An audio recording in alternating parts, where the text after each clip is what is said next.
Doctor അരുൺകുമാറിന് പെട്ടെന്ന് പോകേണ്ടതുള്ളത് കൊണ്ട് നമ്മളുടെ പബ്ലിക്കേഷൻസിന്റെ ആദ്യ പുസ്തകത്തിന്റെ സക്സസ് ഇവിടെ ഒന്ന് ആഘോഷിക്കാൻ ആണ് നമ്മൾ തീരുമാനിച്ചിരുന്നത്. കേരള വിഷനെ സംബന്ധിച്ചിടത്തോളം സ്വാഗത പ്രാസംഗൻ വളരെ വിശദമായി കാര്യങ്ങളെക്കുറിച്ച് പറഞ്ഞു. നമ്മളുടെ ഡിജിറ്റൽ TV ഒന്നാം സ്ഥാനത്തേക്ക് വളരെ വിജയകരമായി എത്തി. ബ്രോഡ്ബാൻഡ് രംഗത്ത് നമുക്ക് വലിയ മുന്നേറ്റം നടത്തുവാൻ കഴിഞ്ഞു. ന്യൂസ് രംഗത്ത് വലിയ മുന്നേറ്റം നടത്തുവാൻ കഴിഞ്ഞു. കേരള വിഷൻ പബ്ലിക്കേഷൻ രംഗത്തും നമുക്ക് വലിയ മുന്നേറ്റം നടത്തുവാനാണ് ഇപ്പോൾ കഴിഞ്ഞിരിക്കുന്നത്. വലിയ ആശങ്കയായിരുന്നു ഞങ്ങൾക്ക് ഈ പുസ്തകം ആദ്യമായി പ്രസിദ്ധീകരിക്കുമ്പോൾ. ഒരു പരിചയവുമില്ലാത്ത ഒരു തലത്തിലേക്ക് ഞങ്ങൾ കടന്നു വരുന്നു. വായനയുടെ ലോകത്ത് ഒരു ജനവുമില്ലാത്ത ഒരു സാഹചര്യത്തിൽ പ്രിന്റ് മീഡിയ ആകെ ഔട്ടായിക്കൊണ്ടിരിക്കുന്ന കാലം ഒരു പുസ്തകം എങ്ങനെ മുന്നോട്ട് കൊണ്ടുവരും എന്നോർത്താണ് ഞങ്ങൾ ഈ പുസ്തക പ്രസിദ്ധീകരണം നടത്തിയത്. പക്ഷേ നമ്മുടെ ഷംനാദിന്റെ പുസ്തകം ഞങ്ങളെ ആകെ മാറ്റിമറിച്ചു എന്നുള്ളതാണ്. കേരള വിഷൻ ആദ്യം ഒരു പുസ്തകം ഇറക്കുമ്പോൾ ആ പുസ്തകം പ്രസിദ്ധീകരിച്ച അന്ന് തന്നെ അതിൻ്റെ മുഴുവൻ കോപ്പികളും വിറ്റ് തീർന്നു എന്നുള്ളത് ഞങ്ങൾക്ക് ഏറ്റവും വലിയ സന്തോഷകരമായി തീരുന്നൊരു രംഗമായിരുന്നു. ഞങ്ങൾക്കിപ്പോൾ ഒരു ആവേശമാണ് കേരള വിഷൻ ഇനിയും പുസ്തകങ്ങൾ പ്രസിദ്ധീകരിക്കണമെന്നുള്ളത്. അതുകൊണ്ട് ഇന്ന് ഇവിടെ 3 പുസ്തകത്തിന്റെ കവർ പ്രകാശനം നടക്കുകയാണ്. ഇനിയും ഒട്ടനവധി ആൾക്കാർ ഇപ്പോൾ കേരള വിഷന്റെ ഓഫീസിലേക്ക് എല്ലാവരും വിളിച്ചു കൊടുക്കുക, എൻ്റെ ഒരു പുസ്തകം ഉണ്ടെന്ന് പ്രസിദ്ധീകരിക്കാം. ഇനി നമുക്ക് സെലക്ട് ചെയ്ത് മാത്രമേ പ്രസിദ്ധീകരിക്കാൻ പറ്റുന്ന സാഹചര്യത്തിലേക്ക് പോകാൻ പറ്റുകയുള്ളൂ. ആദ്യ പുസ്തകത്തിന്റെ 2ാം പതിപ്പിന്റെ നമ്മളുടെ പ്രകാശനം കൂടി ഇന്നിവിടെ നടക്കുകയാണ്. അപ്പോൾ അതിലേക്ക് നമ്മളുടെ ഡോക്ടർ അരുൺകുമാർ എത്തിയിട്ടുണ്ട്. ആ പ്രകാശന കർമ്മം നിർവഹിക്കുന്നതിന് വേണ്ടി അരുൺകുമാർ എത്തിയിട്ടുണ്ട്. ഈ വേദിയിലേക്ക് ഷംനാദ് പുതുശ്ശേരിയെയും ശിവപ്രസാദിനെയും NE ഹരികുമാറിനെയും കൂടെ ക്ഷണിക്കുകയാണ്. ഈ പുസ്തകം ഏറ്റുവാങ്ങുന്നതിനായി നമ്മളുടെ ഹർഷൻ ആണ് എത്തിയിരിക്കുന്നത്. ഇതിന്റെ ചടങ്ങിലേക്ക് എല്ലാവരെയും ക്ഷണിച്ചുകൊണ്ട് നടത്തുന്നു. ഷംനാദ് പുതുശ്ശേരി, ശിവപ്രസാദ്, NE ഹരികുമാർ സ്റ്റേജിലേക്ക് എത്തണം.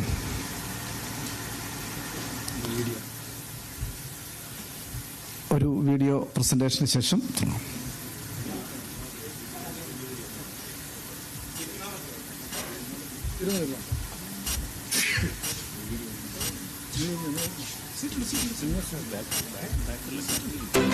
തടസ്സങ്ങളില്ലാത്ത ഇന്റർനെറ്റിലൂടെ ലോകമെങ്ങുമുള്ള മലയാളികൾക്ക് സ്നേഹ സൗഹൃദങ്ങൾ പകർന്ന കേരള വിഷൻ. കുത്തകകളെ ജനകീയതയാൽ മറികടന്ന് സംരംഭങ്ങളെയെല്ലാം വിജയിപ്പിച്ച ചരിത്രമുള്ള കേരള വിഷൻ. ആ മാധ്യമ കുടുംബത്തിൽ നിന്ന് ഇതാ മറ്റൊരു വിജയത്തിന്റെ മാധുര്യ നിമിഷം. കേരള വിഷൻ പബ്ലിക്കേഷൻസ് പുസ്തകത്താളുകളിലൂടെ അക്ഷരങ്ങളുടെയും അറിവിന്റെയും ഭാവനയുടെയും ലോകത്തെ വിശാലമാക്കിക്കൊണ്ട് കേരള വിഷൻ തുടങ്ങിയ പ്രസാധന സംരംഭവും വിജയവഴിയിൽ. കേരള വിഷൻ പബ്ലിക്കേഷൻസിന്റെ ആദ്യ പുസ്തകമായ സംപ്രേഷണയോഗ്യമല്ലാത്ത കഥകൾ നേടിയത് അക്ഷരസ്നേഹികളുടെ അഭിനന്ദനങ്ങളും റെക്കോർഡ് വിൽപ്പനയും. 25 വർഷം നീണ്ട എന്റെ ടെലിവിഷൻ കരിയറിന്റെ ഓർമ്മ പുതുക്കലാണിത്. സിനിമാ സംബന്ധിയായ നിരവധി പുസ്തകങ്ങൾ വന്നിട്ടുണ്ടെങ്കിലും ടെലിവിഷന് പിന്നിലുള്ള കഥകളെ കുറിച്ചിട്ടോ യാഥാർത്ഥ്യങ്ങളെ കുറിച്ചിട്ടോ അതിന് പിന്നിൽ പ്രവർത്തിക്കുന്ന മനുഷ്യരുടെ ജീവിതങ്ങളെ കുറിച്ചിട്ടോ അധികം പുസ്തകങ്ങളൊന്നും വന്നിട്ടില്ല. ആ നിലയ്ക്കുള്ള എന്റെ ഒരു എളിയ ശ്രമമാണ് ഈ പുസ്തകം. ടെലിവിഷൻ മാധ്യമ മേഖലയെ കുറിച്ചുള്ള വളരെ ഹൃദ്യമായ അനുഭവങ്ങളാണ് ഷംനാദ് അതിൽ പറയുന്നത്. പ്രസിദ്ധീകരിച്ച മുഴുവൻ കോപ്പികളും പ്രകാശന ചടങ്ങിൽ തന്നെ വിറ്റഴിഞ്ഞതിന്റെ അക്ഷരാനന്ദം. കെട്ടിൽ മട്ടിൽ ഉള്ളടക്കത്തിൽ മാത്രമല്ല, വായനക്കാർക്ക് സർഗാത്മകതയുടെയും ഭാവനയുടെയും പ്രകാശം പരത്തുന്ന അക്ഷരങ്ങളെ മാത്രമേ പ്രകാശിപ്പിക്കൂ എന്ന നിശ്ചയദാർഢ്യം. സംപ്രേഷണയോഗ്യമല്ലാത്ത കഥകൾ വായിച്ചിട്ട് പ്രമുഖ മാധ്യമപ്രവർത്തകൻ R. ശ്രീകണ്ഠൻ നായർ എഴുതിയ നിരൂപണത്തിലെ ആദ്യ വരി ഇങ്ങനെ: പൊള്ളുന്ന അനുഭവങ്ങളുടെ നേർസാക്ഷ്യം. ഇത് ആദ്യത്തെ പുസ്തകമാണ്. അതുപോലെ ഷംനാദിന്റെ ഈ പുസ്തകം പ്രസിദ്ധീകരിക്കുന്ന കേരള വിഷന്റെയും ആദ്യത്തെ സംരംഭമാണ്. അസാമാന്യമായ ഭാഷാ ചാതുര്യത്തോടെ ടെലിവിഷൻ ചാനൽ ജീവിതത്തിൽ കണ്ടുമുട്ടേണ്ടി വന്ന അസാധാരണ മനുഷ്യരെയും അപൂർവ നിമിഷങ്ങളെയും ചാരുതയോടെ അണിനിരത്തുന്ന പുസ്തകം. പേര് കേട്ടാൽ കുടുംബത്തിൽ നിന്ന് വായിക്കാൻ കൊള്ളിയെന്ന് തോന്നും, പക്ഷെ അങ്ങനെയല്ല.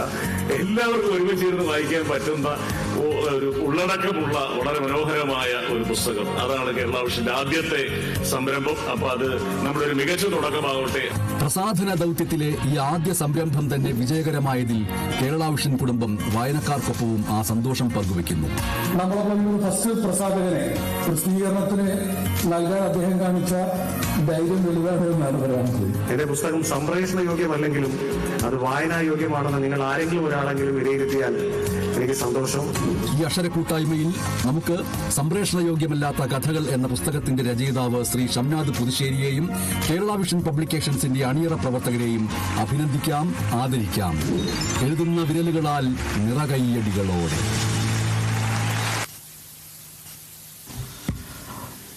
സംപ്രേഷണ യോഗ്യമല്ലാത്ത കഥകളുടെ 2ാമത് എഡിഷൻ ഡോക്ടർ അരുൺകുമാർ ഇവിടെ ഹർഷന് നൽകിക്കൊണ്ട് പ്രസിദ്ധീകരിക്കുന്നു.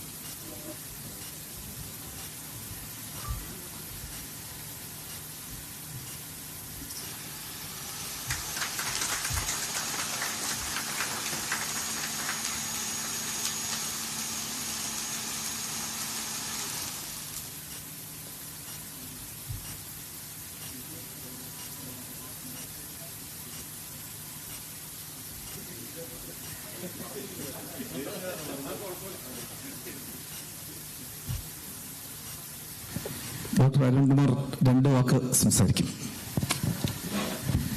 നമസ്കാരം. നിങ്ങൾക്കറിയാവുന്നതുപോലെ വാർത്താ ബാഹുല്യം നിറഞ്ഞൊരു ദിവസമാണ്. എനിക്ക് 7 മണിക്കൊരു ഡിബേറ്റ് ഉള്ളത് കൊണ്ടാണ് കുറച്ച് നേരത്തെ പോകണം. ഒരു 6:30 അവിടെ എത്തേണ്ടതുള്ളത് കൊണ്ടാണ് നേരത്തെ വന്നത്. സംപ്രേഷണയോഗ്യമല്ലെങ്കിലും വായനായോഗ്യമാണ് എന്ന് മലയാളികൾ സാക്ഷ്യപ്പെടുത്തിയതിൻ്റെ ഒരു ദിവസമാണിത്. ഷംനാദിന് ഹൃദയം നിറഞ്ഞ അഭിനന്ദനങ്ങൾ. എന്നെ അത്ഭുതപ്പെടുത്തുന്നത് ഈ ദൃശ്യകഥകൾ പലപ്പോഴും നോവലുകളെയും കഥകളെയും എഴുത്തുകളെയും ഒക്കെ പലപ്പോഴും പുറന്തള്ളുമെന്നാണ് നമ്മൾ കരുതിയത്. പക്ഷെ നേരെ തിരിച്ചാണെന്നാണ് ഞാൻ മനസ്സിലാക്കുന്നത്. നമ്മൾ എത്രയെത്ര റീലുകൾ ഉണ്ടെങ്കിലും എത്രയെത്ര ദൃശ്യകഥകൾ പ്രചരിക്കുന്നുണ്ടെങ്കിലും ഇപ്പോൾ ഇവിടെ പറഞ്ഞതുപോലെ എഴുതാനും വായിക്കാനും മനുഷ്യർ ഈ ഭൂമിയിലുണ്ടാവും. കാരണം മനുഷ്യർക്ക് മാത്രം കഴിയുന്ന ഒന്നാണ് വായിക്കുക, എഴുതുക എന്നുള്ളത്. ഇപ്പോൾ ഒരു ദൃശ്യം കാണുക എന്നുള്ളത് മറ്റെല്ലാ സ്പീഷീസിനും സാധ്യമാണെങ്കിലും വായിക്കുക എന്നത് മനുഷ്യന് മാത്രം സാധ്യമായ ഒരു നൈസർഗികമായ ഒരു കലയാണ്.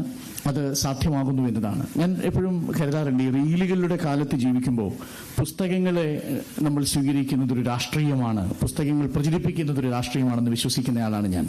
കാരണം റീലുകൾ മനുഷ്യരെ എത്രത്തോളം അപമാനവീകരിക്കുന്നു എന്നുള്ളത് നമ്മളുടെ ചുറ്റുമുള്ള അനുഭവങ്ങളിലൂടെ മനസ്സിലാവുന്നുണ്ട്.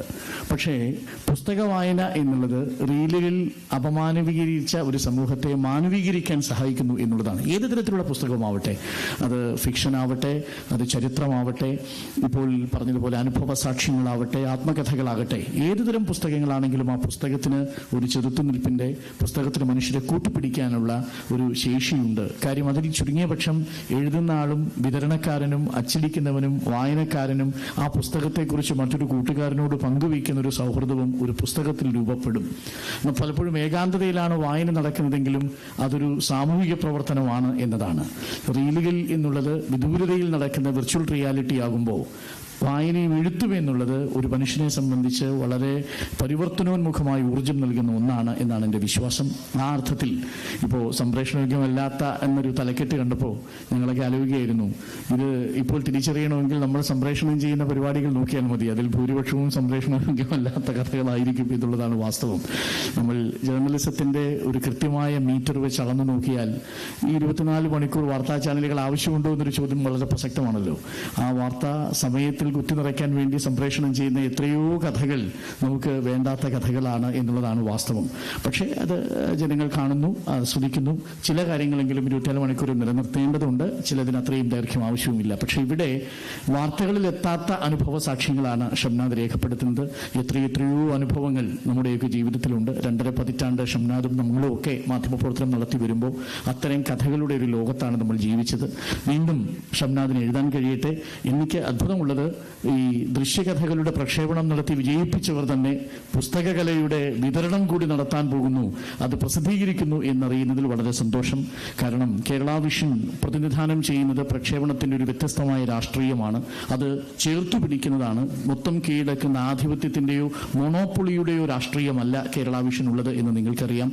കുത്തകകളെ തകർക്കാനുള്ള ശേഷി കേരള വിഷന്റെ ഈ ഒരുമയ്ക്കുണ്ട് എന്നുള്ളതാണ്. അതൊരു കുടുംബം പോലെ മുന്നോട്ട് പോകുന്നതാണ്. വരും നാളുകളിലും കേരള വിഷൻ സമഗ്രമായ മേഖലകളിലും കൈവയ്ക്കട്ടെ. സഹകരണാടിസ്ഥാനത്തിൽ പ്രവർത്തിക്കുന്ന ഒരു സ്ഥാപനത്തിന്റെ ഈ ഉദ്യമത്തിന് എല്ലാവിധ ആശംസകളും നേരുന്നു. ഷംനാദിനും ഇത് വായിച്ചവർക്കും ഇനി വായിക്കാൻ പോകുന്നവർക്കുമൊക്കെ അഭിവാദ്യം നേർന്നുകൊണ്ട് കേരള വിഷൻ ആശംസ അർപ്പിച്ചുകൊണ്ട് വളരെ സന്തോഷത്തോടുകൂടി ഈ പുസ്തകത്തിന്റെ 2ാമത്തെ എഡിഷൻ പ്രകാശന കർമ്മം നിർവഹിച്ചതായിട്ട് അറിയിക്കുന്നു. സ്നേഹം, നന്ദി.